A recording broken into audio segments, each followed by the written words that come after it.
provider ako, tatay ako eh. Diba?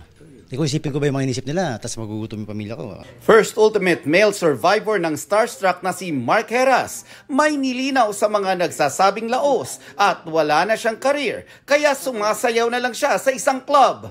Lagi naman ako vocal about it. Gusto ko makapag-provide for my family, lalo na sa mga anak ko. Any work na naibato sa akin, na i-offer sa akin, as long as alam ko hindi naman ako lugi sa talent fee, at the same time, wala akong tinatapakan na tao, sabi nga nila, at legal, I'll do it.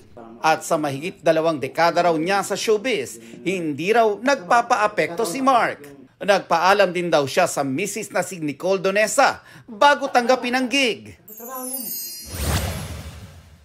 Sarah Michelle Gellar, muling bubuhayin ang kanyang karakter sa reboot ng 1997 American horror fantasy series na Buffy the Vampire Slayer.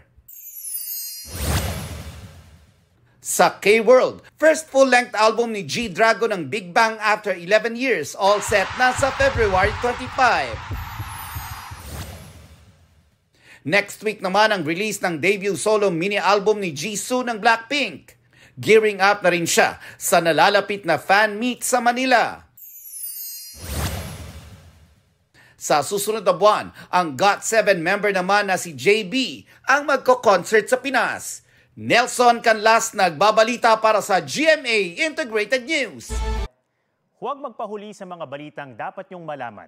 Mag-subscribe na sa GMA Integrated News sa YouTube.